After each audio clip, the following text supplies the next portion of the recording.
Good evening. I hope you're all having a fantastic day. And I can tell you, I've definitely had a fantastic day.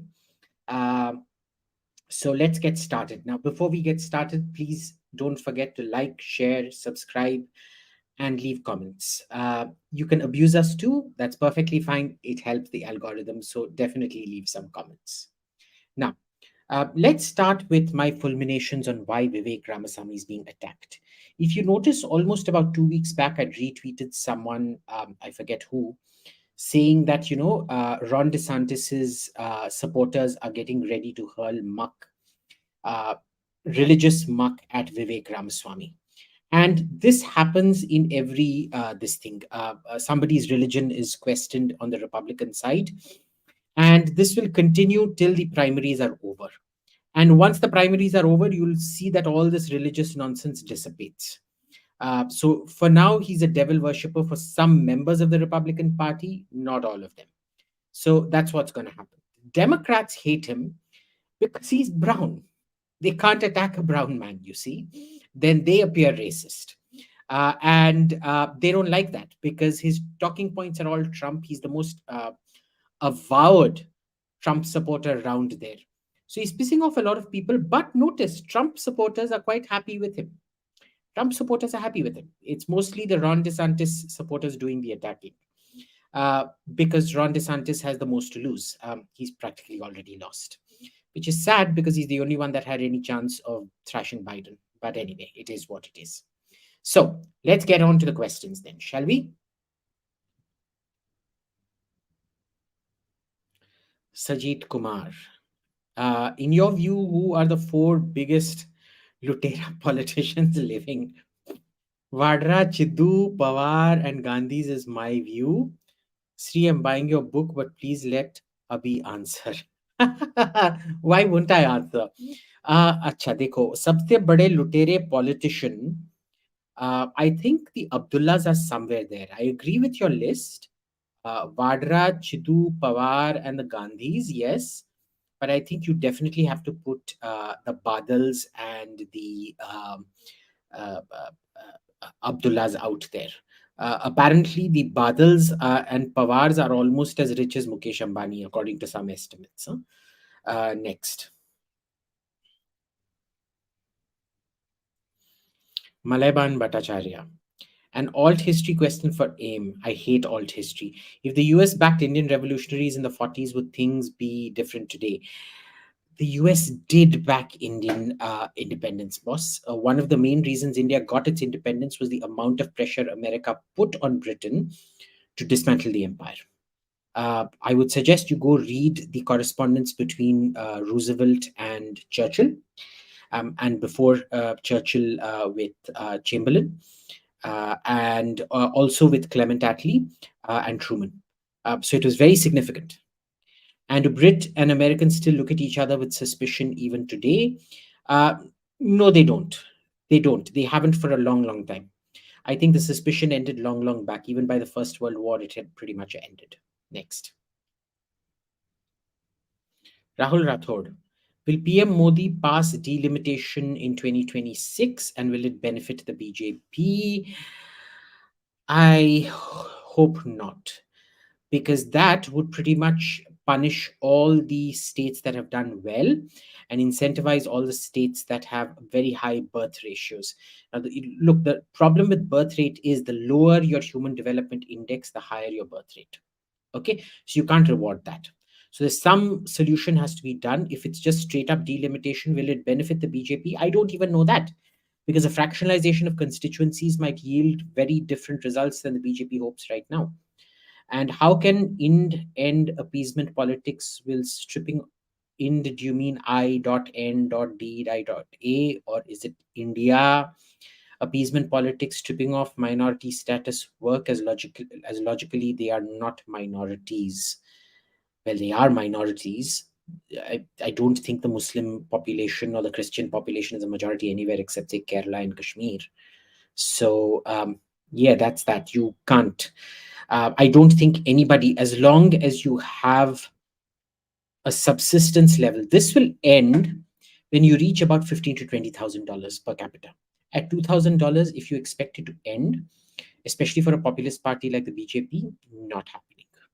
Next. Astika and Nastika.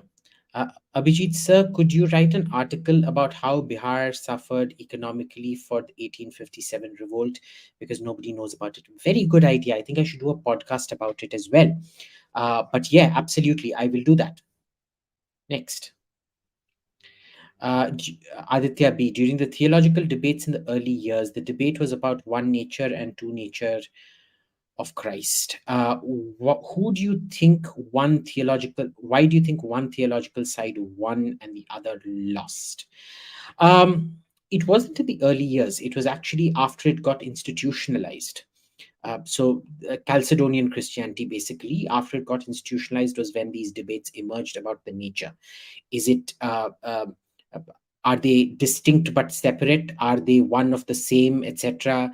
The entire pointless debate over transubstantiation and consubstantiation, where the wafer and the wine miraculously turn into the blood of Christ when consecrated, or it is actually ab initio, the blood and flesh of Christ.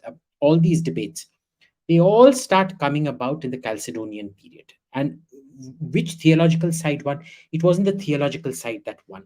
It was actually the politics of it that won, because some of the bishops who were closest to the emperor managed to shove their opinions down at the Council of Nicaea and things like that.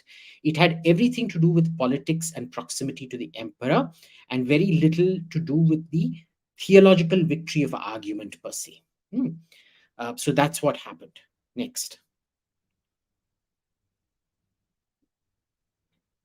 Vamsi. The government has set up a panel to revamp DRDO. The panel consists of private industry representatives as well.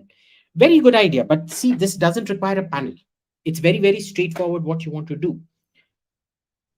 Bring in accountability, which is anybody that has worked on 3 projects that have failed gets sacked.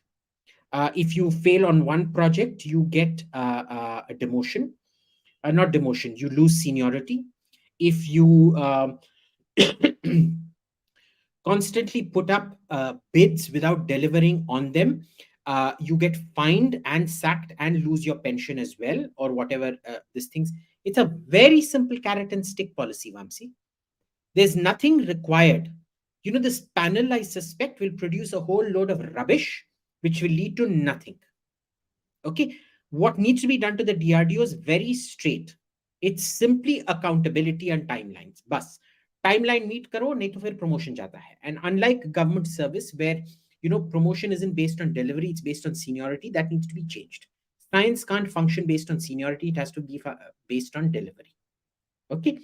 And it's that simple. How do you access the market? It's through delivery. So it's a very, very straightforward thing that needs to be done. Why is it that ISRO is a success? Okay, because they cater to market forces, and that came directly under the Prime Minister because it was conjoined with the ballistic missile program. A lot of the technology that is used for space always has been conjoined with the ballistic missile program. Okay, you look at every country that has nukes, they have a fantastic space program. Okay, Britain, that is why Britain does not have its own ballistic missile. It actually buys the American Trident missile and puts its own warheads on them.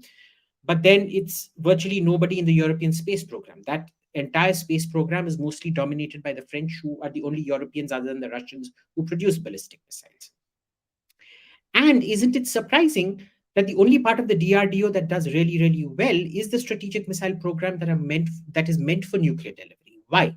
Because that is the kind of accountability. जब Prime Minister का इशारा तुम पे रहता है, where you have to keep answering, where you don't keep getting shunted around to departments. When something is promised, you have to deliver.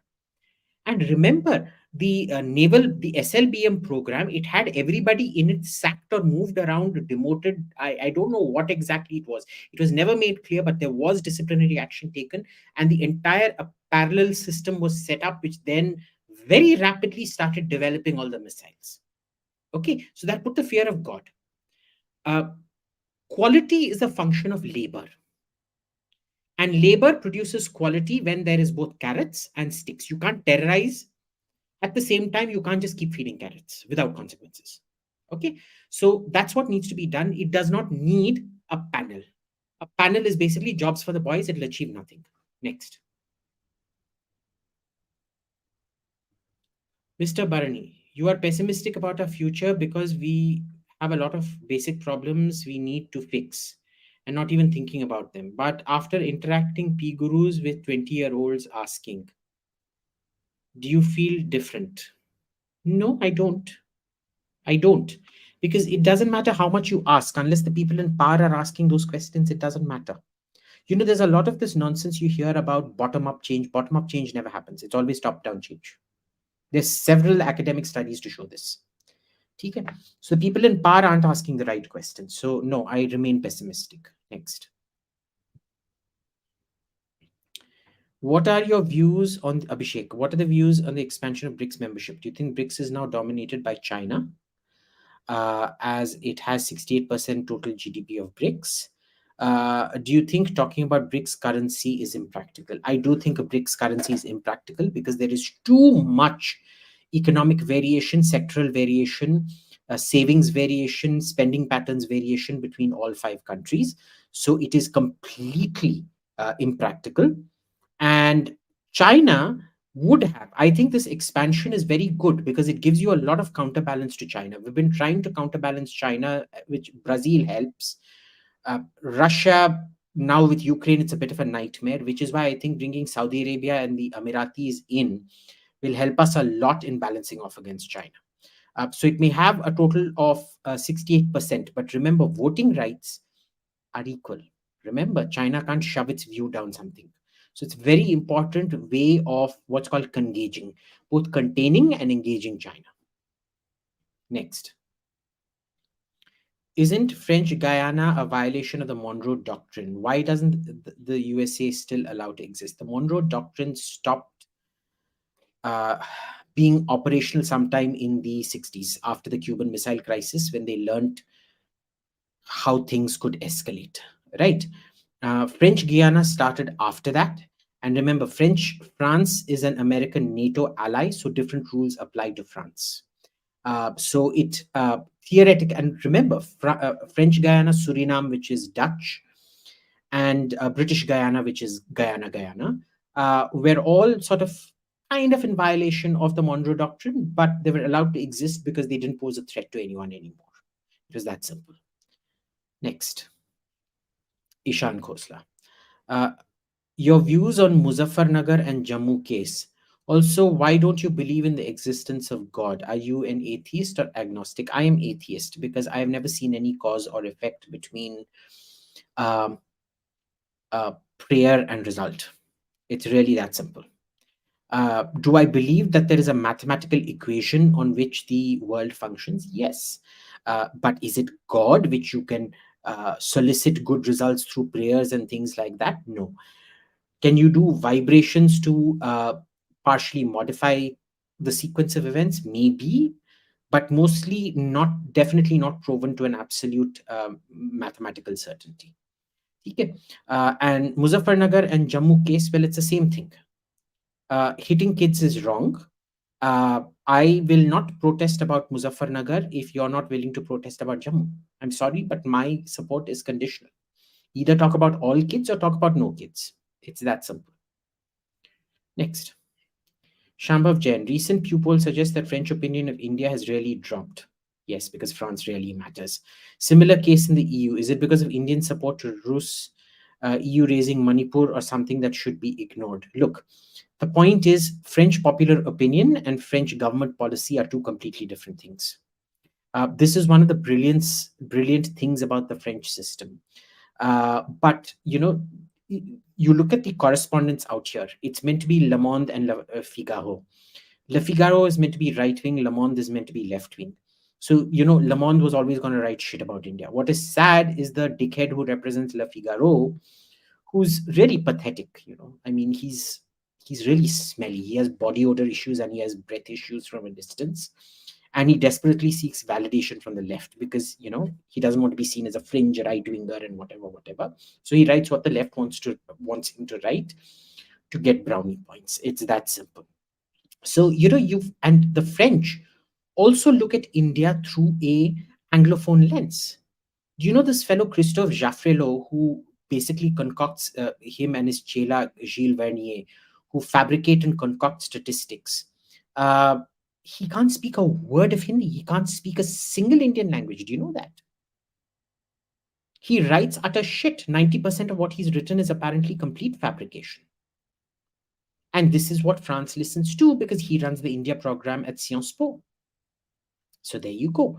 When you don't pay attention to crap like this is what ends up happening. But in France, it really doesn't matter because government policy, they support the worst kind of dictators, frequently opposite to what public opinion is. So even if you're a nasty fascist state, great, no problem. Next. Bharati in Bharatam. What is your opinion on Annamalai's Padayatra? Well, very good. I'm still not convinced he's taking the entire base along. Okay. Because I'm not getting ground level feedback. Therein lies the problem.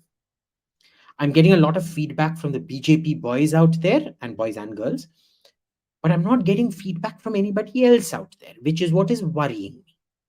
Okay. So I don't think it is the beginning of the redemption. I think the redemption will take about 10 to 15 years more of very, very hard work on the ground. The main thing is Annamalai has at least started the process of redemption.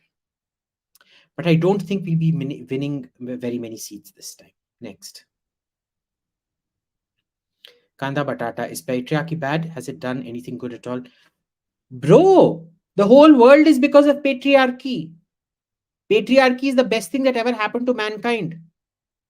Did you ever see women go around dying in their thousands like freedom fighters in China or Russia or Germany or Japan or whatever to get their rights? It was given to them by the patriarchy. The patriarchy led to society. Society led to kings. Kings led to states. States led to order and civilization. Order and civilization ultimately led to industrialization and science. All of this are products of the patriarchy, and it was industrialization, the application of chemical energy to the production process, which negates the physical advantage that a man has over a woman, that brought about equalization of the sexes. So women's liberation is a gift of the patriarchy. Okay, so patriarchy is the best thing to ever happen to mankind, period.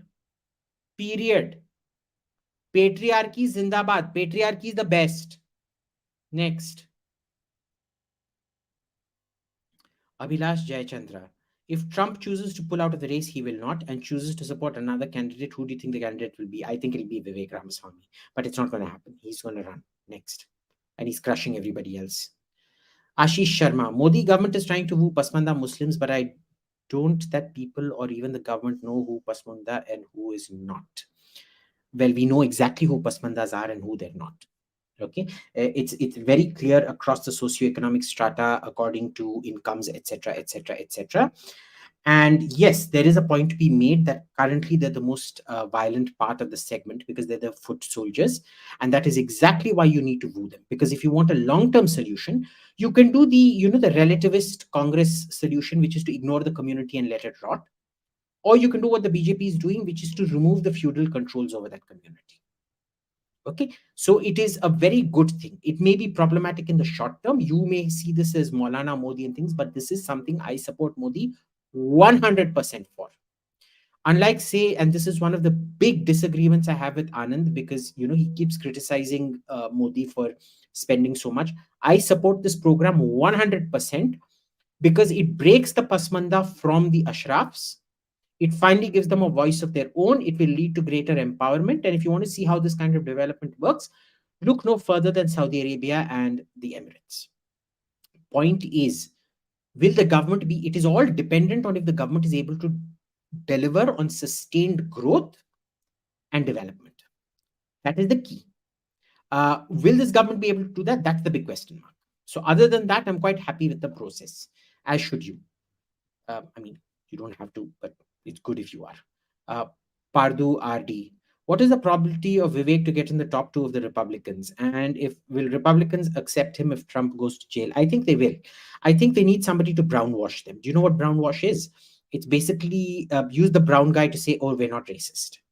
You need brownwashing. And that's why I suspect Vivek will be on the ticket for somebody or the other.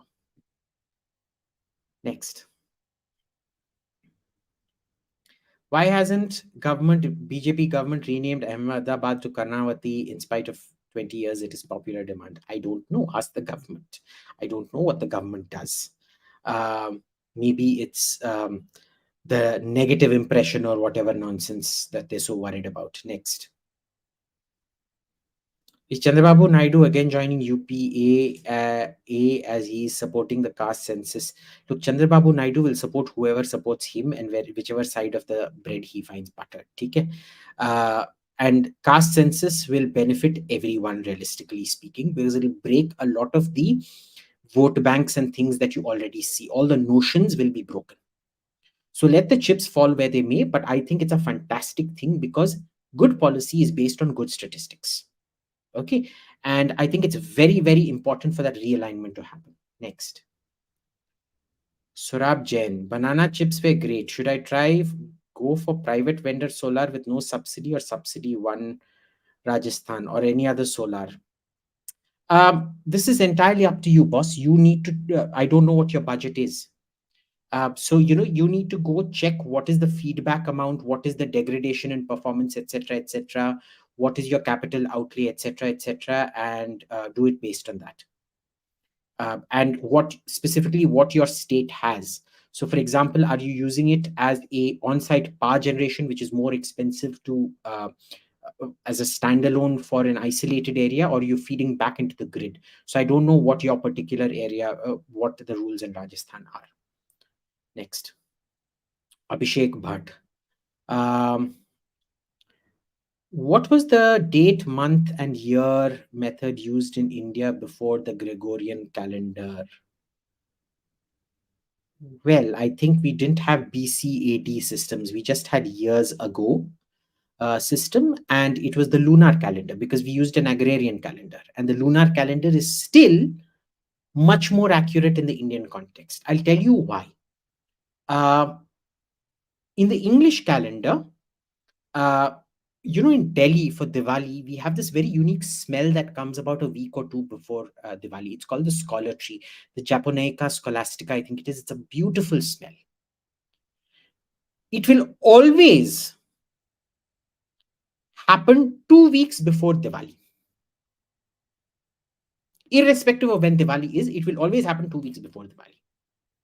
When you go by the Indian calendar, which is the lunar calendar, it is 1 day ahead or back in the north and the south. So, some people have Choti Diwali, Badi Diwali.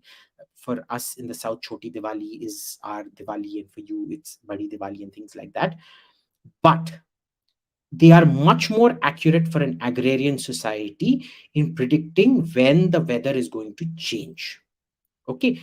The Gregorian calendar is a timekeeping calendar. The Indian calendar is an agricultural calendar. Okay. One is meant for the historian, one is meant for the agrarian. And it's almost an industrial calendar that way. Okay? So that was the difference. Next.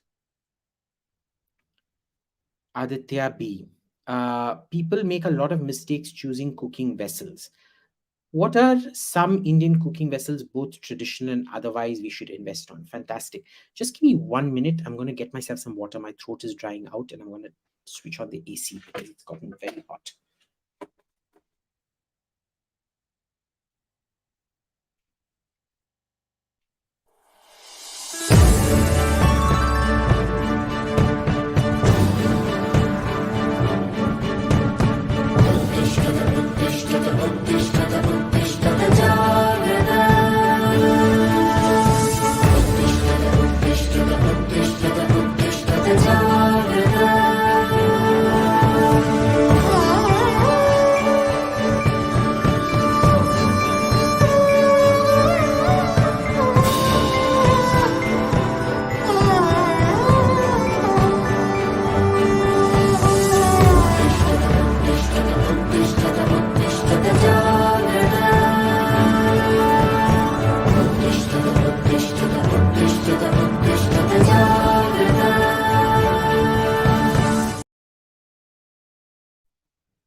So, first, your cooking vessels depend entirely on what you're planning on cooking. Okay. There's a general belief that, for example, these cast iron, so for dosa at home, they'll always say that this cast iron cooking pan is much better and things like that because it retains heat, etc., etc.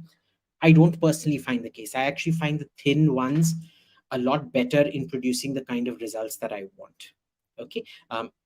Which is even browning across and things like that. I actually find those not non-stick tawas, but those rather thinner steel tawas to be much better. Okay, than your cast iron these things. The other thing that we have is, we have standard types of bartans. Kadhai is what everybody uses, but you have the tapeli and the dekchi. Each one has a very different. So I'm going to bring this up.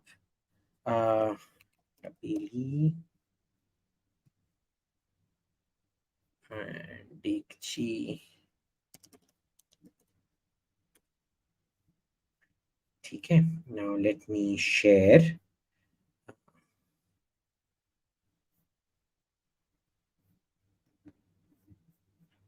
So see, this is a tapeli, and this is very important in terms of cooking things like, for example, sambar or rasam or meat and things like that. This is also very important for cooking rice, right?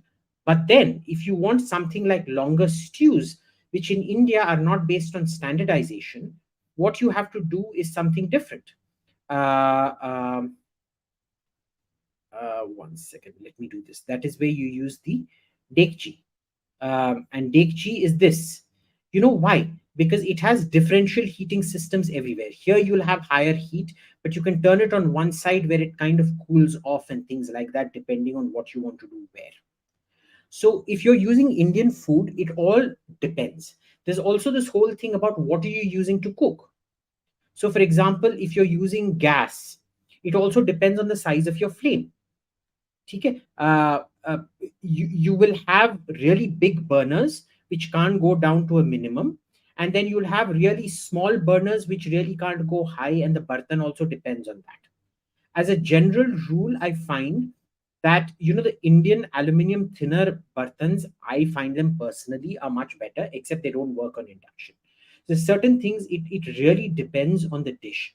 But I have a very set uh, uh, bunch of bartans which are basically mostly dekchis. I don't use the tapeli. I've got one uh, sorry, which is mostly tapelis. I don't use that much of a dekchi. And then I have one fry non-stick fry pan for egg, and that is the only thing I use it for. Otherwise, I do not use non-stick because it's very carcinogenic. And then I have a bunch of things to put into the microwave, because I do a lot, like my potato boiling and things like that, or my bhindi cooking, I do in the microwave. So yeah, so that's that. So you have to uh, be very careful about that. There is one thing which I use, which is specifically for northeastern cooking, which is a stone pot, and it's a very light stone. I'm going to try to find the link and share it with you, and that is for those long, slow cooking stews that they do in the northeast. But there's no frying and things like that on there. Huh? It's just long term. You can fry in other thing and other bartans and put it in.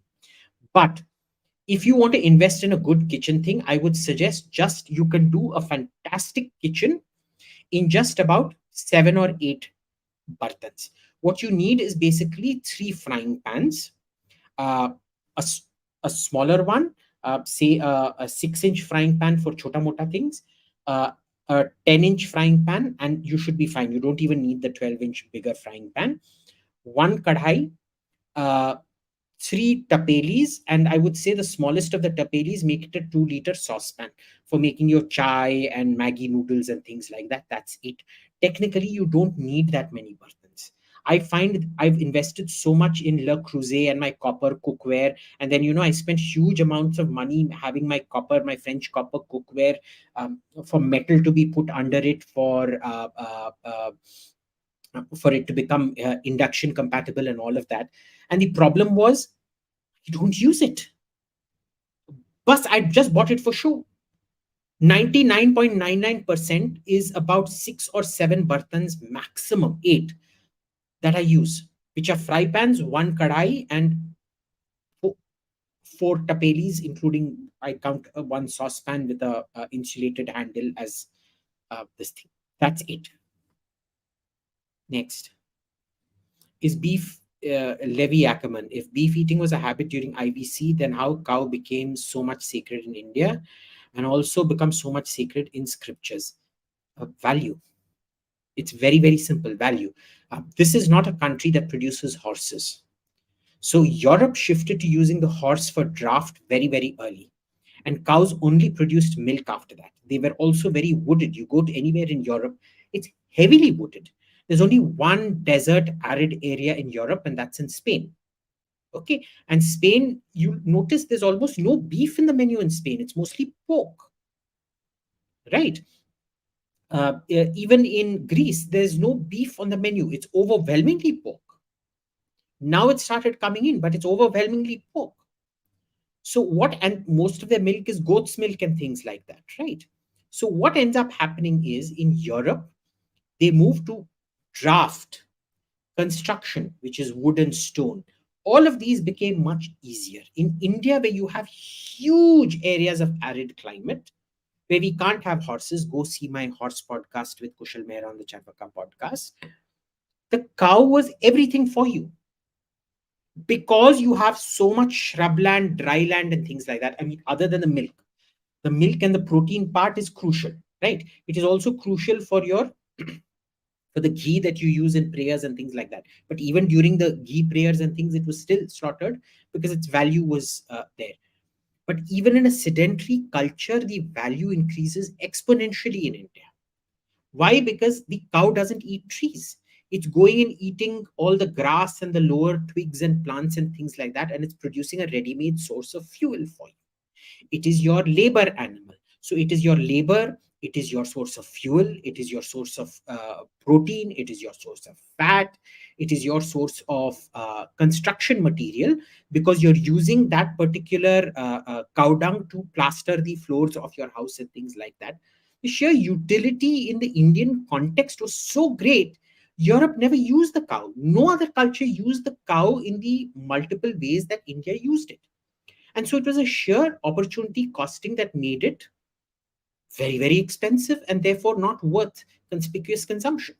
You don't kill this is not the goose that lays golden eggs, but the cow that lays golden calves, I guess. Next. 10 biggest policy mistakes on Charvaka. I'm waiting for part 2. Sure. And yes, I will do the cooking channel once the new house is ready, because this house is in no state to cook in, because my kids have destroyed it. You've seen them tear up my curtains live on TV, and you've seen them come and interrupt my podcast. So no, that house is being made dog and cat proof, so it will happen out there. But after G20 is over, Smita Prakash and I on ANI, we're doing a cook-off of Kannada food versus Kannada Brahmin food versus Tambram food. So yeah, please watch out for that. So that will also be, I guess that will be the beginning of my cooking career on TV. Next. 𝙒𝙬𝙐. Should LGBT community disassociate themselves with the trans movement? 100%. The trans movement is completely homophobic. A trans man is not a man. A trans man is a woman. A trans woman is not a woman. A trans woman is a man. The only trans people are those who have sexual dysmorphia, which is unformed or misformed genitalia. Full stop. Even having gynecomasectoma,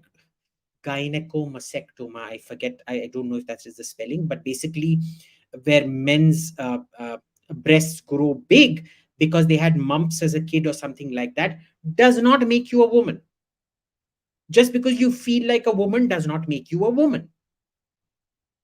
And understand that this whole nonsense is a complete viciously homophobic thing, because you can't accept that a man can love a man or a woman can love a woman. It is the old school therapy that was shock therapy, whatever that was given to you, taken to the next, because homosexuality was considered a mental disease, taken to the next level where your genitals are being mutilated. It is child abuse of the worst possible kind. If you see anybody giving you this bullshit, report them to Priyanka Nungo. They are 100% child molesters. 100% child molesters. They are child abusers. They have no place in our society. Next.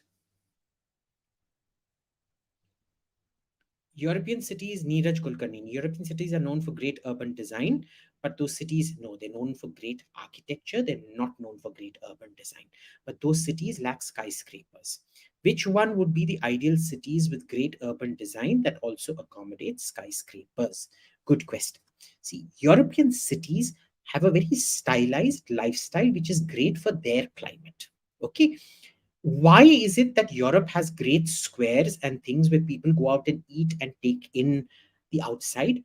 Because the climate there is very pleasant. You don't have that kind of climate in India. Summer में जाके कोई public square में कौन बैठेगा, boss? You're all going to sit in air-conditioned restaurants. Okay, so it is a very specific design that is optimized for their climate. It is not a cut and paste design that operates for every single part of the world. Number one. Okay, they have great architecture, but I can tell you 99% of my friends who live in European cities crib and complain about it. They don't want to live there unless they're very rich and have huge flats. So, for example, my friend Francesca Marino, I call her the Imelda Marcos of Rome, because the biggest room in her house, her flat is huge. It's like a 5,000 square foot flat. And the biggest room in that flat is dedicated to her 2,000, 3,000 shoes, all of which are Miu Miu and Louboutin and Prada and whatnot, because she keeps getting invited for all these shows and she buys all these shoes. She is the Imelda Marcos of Rome. Okay, so for her, it's great. But a lot of my other friends who have sort of migrated to America or Australia are like, this is the lifestyle that we can lead. That was not a lifestyle. It's great for tourists, but it's not great for people living out there. Okay, so you will see a lot of Americans take everything with a pinch of salt. You will see a lot of Americans go and say, oh, this is the lifestyle we want. Yeah, boss, because you've gone and seen it. This is the idealized lifestyle that you've seen. It is not an easy life. Okay, if you live in old Rome, for example, you will get no departmental store, you will get no parking, nothing. You're lucky if you get sunlight, because 90% of the houses in old Rome will have zero sunlight coming in. It'll be dark, dingy, smelly. Same for Paris and things like that. Right? Now, ideal cities with great urban design that also accommodates skyscrapers to an extent, I would say Singapore, but not entirely. I think India needs a completely different solution. One of the cities you should probably look at is Recife. Again, the problem with Recife in Brazil is that it has other problems. See, so we should learn from other Recife, Brazil. I want to show you the images of it.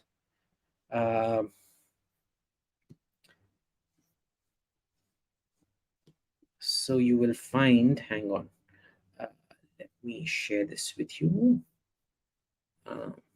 Present. Okay, can you see this? Oh, sorry. Yeah, so open image. Oh, I can't open image here, but anyway, you can see this here. And it's, I found that it's one of the nicest skyscraper cities that I've been to. Pretty decent lifestyle as well, if you're not talking about crime and things like that. But I think India needs a completely ab initio approach. The same approach for Delhi can't work for, you can have variations on a pattern between, say, Delhi, Bombay, Madras and things. But these are things which have to be thought out. I think the Recife model will work very well for Madras, but it won't work well for Bombay. Bombay, you have to think of a completely different approach to things, right? We went for the Moscow model, inner ring road, outer ring road. If you go see Moscow, that is how Moscow is based around the ring road. It is a nightmare in Moscow even today. It could have been predicted even then it was going to be a nightmare for Delhi, but obviously, kaun sunta hai? So that was that. Next.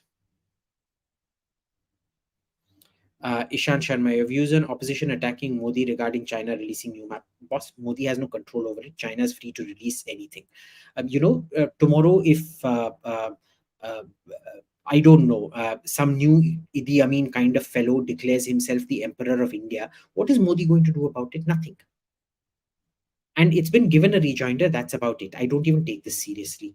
Are they mad that they don't know what to? Yeah, they are obviously mad. They're pretty much drug addled. And if the roles were reversed, do you think BJP would do the same? Of course, it'll do the same. It'll be a completely nihilist opposition. देखा नहीं था कैसे nuclear deal पे गद्दारी की थी BJP ने, and it was outright treason what they did over the nuclear deal. So I have no higher hopes for BJP when it is in opposition. They're going to be just as vicious as the Congress is. Next. Parichay Tyagi.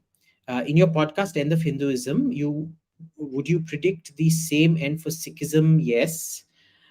Which is plagued with government control of temples and double dipping. Yes, I would. I would. For a different set of reasons, but I would predict the same. Yes. Next. Rahul Rathod. Sir, your views on Indira Gandhi. Was she a nationalist or similar to a champion of so-called secularism, Jawaharlal Nehru? Much more hard-nosed than Jawaharlal Nehru, boss. She was very pro-Hindu. People don't realize this. You can keep hurling muck at her.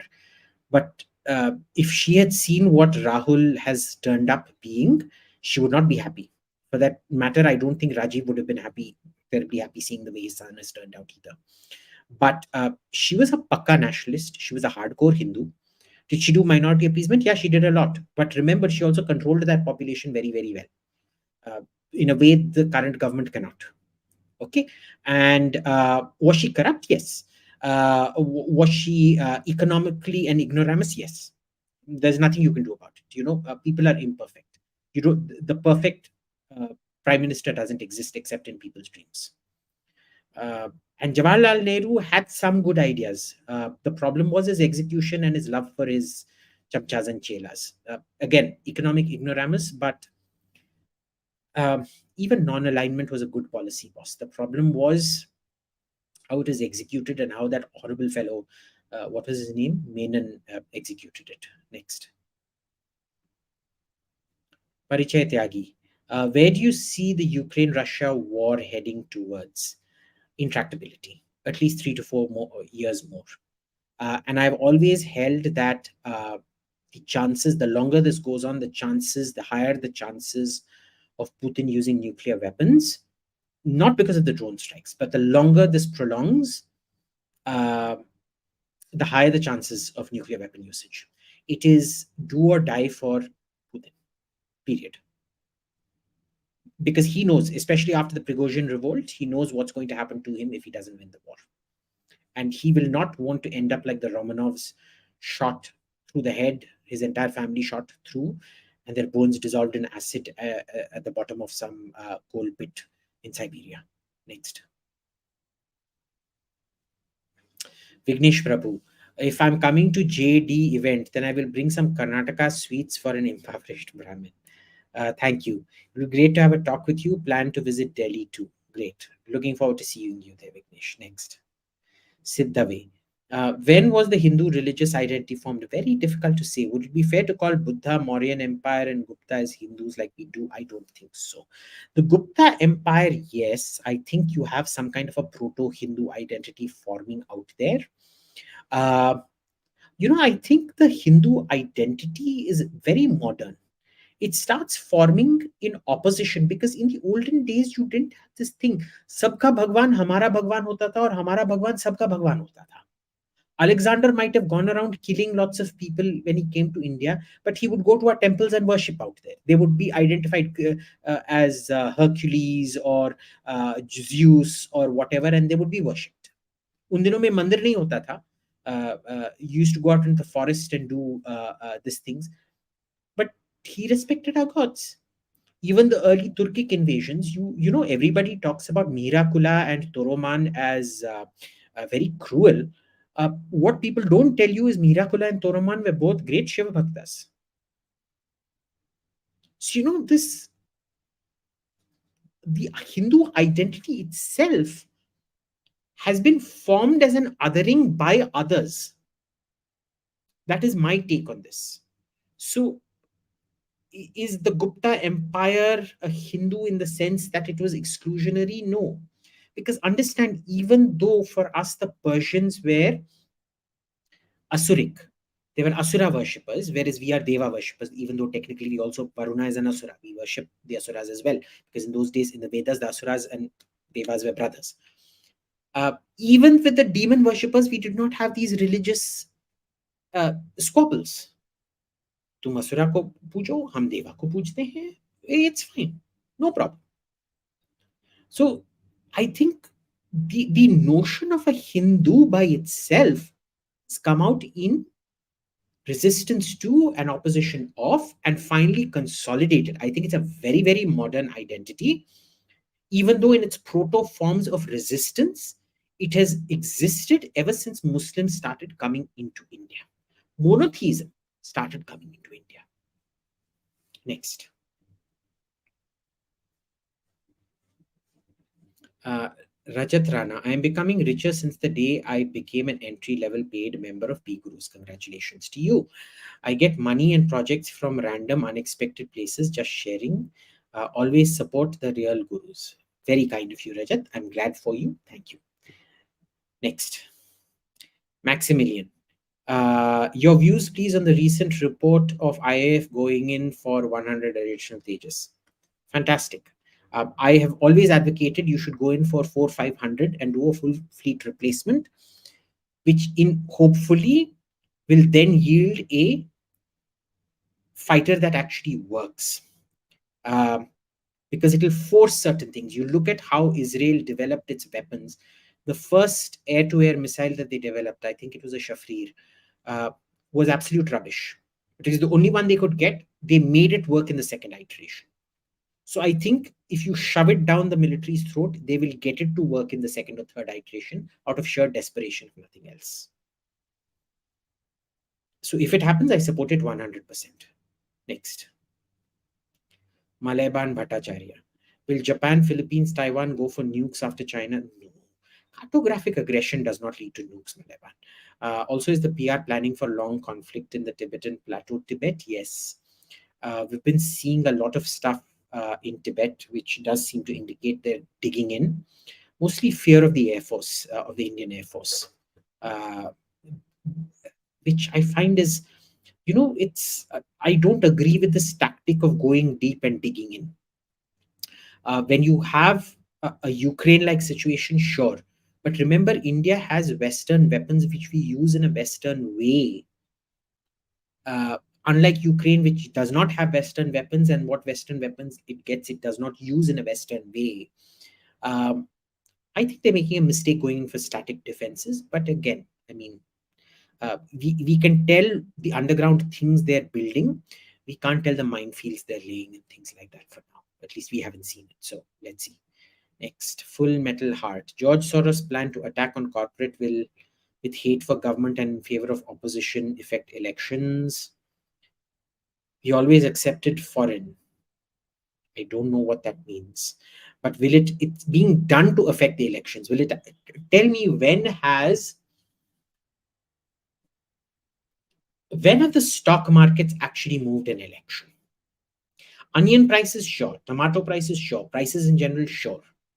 But corporate attacks, no, it doesn't change elections. Next.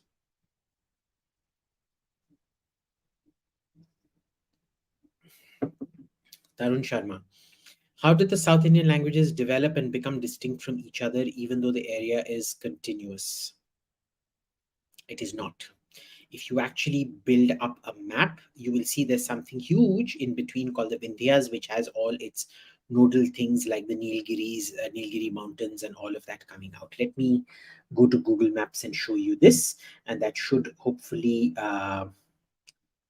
explain a lot of things. 1 second. Maps.google.com. Let me start sharing. 1 second.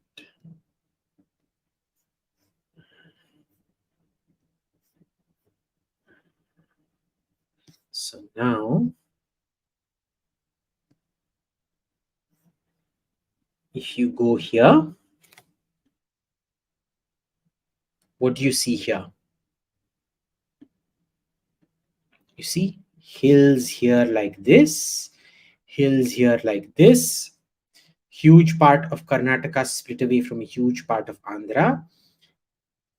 Tamil Nadu separated from Kerala. Can you see Kerala is almost exactly contiguous with the how the Nilgiris go, etc., etc. You see these mountain ranges; they are almost contiguous. Can you see the state borders running here? They're nearly contiguous with these patterns, and this doesn't even account. I don't know where to get on short notice like this, get a topographic map, but you will see a topographic map and the kind of belts of arid. This area is extremely arid.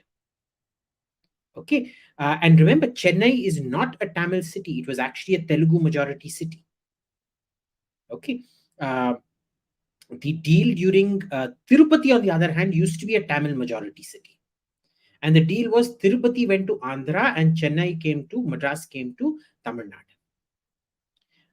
So there is huge belts of aridity. So if you overlay topography and things over this, you will find that it is perfectly logical over a period of time for languages to change. Next. Can Vivek win Christian hardliner votes? I think ultimately he will. Maybe not as president, but as vice president for sure. But if he chooses a hardliner vice president, why not? They're certainly not going to vote for Biden. Between somebody who worships the devil and somebody who wants to kill their babies, as they think Democrats do, who do you think they're going to vote for? Next. Tennis Geek. Have active collaborations with Russian and French nanotech and AI researchers. Will they have a hurdle to... I don't understand this, Tennis Geek. I mean, I haven't heard of French or Russian nanotech research, and I'm definitely not heard of great AI come out of either of these countries. So I don't know why you brought this up.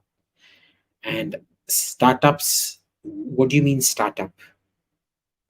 Please reframe the question. I don't understand this. The syntax is bad. I don't understand any of what you've asked. Next, Rajat Rana. Rahul looks more like King Charles and Umar Abdullah. Okay, I don't know. Next. Abhishek Bhatt. Barring the nukes that Pakistan possesses, is there any other deterrent against going for POC? Yes. The sheer length of the war and the amount insurgency and the amount of time. Afghanistan didn't have nukes, did it? It still managed to ultimately defeat both the Soviets and the Americans.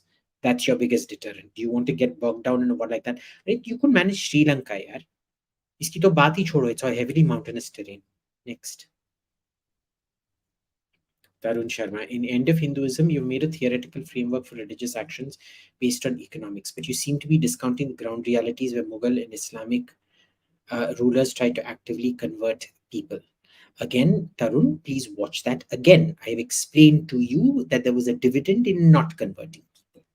Okay, so did they try to convert here and there? Yes. Was it systematic and as large scale in certain other parts? No. So again, Tarun, please watch it again. I know lots of people have issues in connecting two and two even within the same podcast. So go watch it 5-6 times and you'll understand, because all of this has been dealt with and explained out there. Next.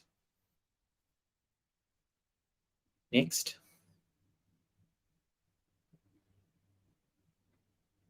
Sachin, next. Okay. Vignesh Prabhu. Which date your Kannada versus Tam Bram food event? after the G20, because Smita is busy till G20, and after that we will be dealing with it. And last question, Levi Ackerman: why can't Europe become a whole country like India? Again, huge cultural differences, economic differences, work culture differences, uh, political outlooks, social realities, all of it very different. They fundamentally will not be able to become a single country. Not now, not ever. It's that simple. It's really that simple. Unless you see a homogenization happened, which happened under the Roman Empire, it's simply been impossible to do. And that's it. So I think we're all done with the questions. There are no more questions for this week. So thank you very much and have a fantastic day. Don't forget to like, share, subscribe. Please feel free to abuse me in the comments. I would encourage you to abuse me in the comments. Say nice things also, but feel free to abuse me also, and share. Thank you very much.